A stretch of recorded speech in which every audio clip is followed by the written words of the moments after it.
জয় জগন্নাথ। আজ আরও এক মহান ভক্তের সঙ্গে ঘটে যাওয়া প্রত্যক্ষ লীলা শ্রবণ করব। পুরীর কাছে যাজপুর অঞ্চলে বাস করতেন বন্ধু মহান্তি। তিনি ছিলেন শ্রী জগন্নাথ দেবের একনিষ্ঠ ভক্ত, কিন্তু তার সংসার ছিল চরম দারিদ্র্যে ভরা। স্ত্রী ও সন্তানদের নিয়ে অনেক দিনই তাকে অর্ধাহারে অনাহারে কাটাতে হতো। তবুও তিনি কখনো জগন্নাথ দেবের প্রতি বিশ্বাস হারাননি। এক বছর দুর্ভিক্ষ দেখা দিল। ঘরে এক মুঠো চালও রইল না।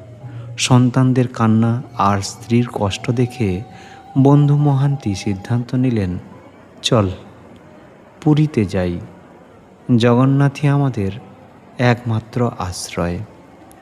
অনেক কষ্টে পরিবার নিয়ে তিনি শ্রীক্ষেত্রে পৌঁছালেন।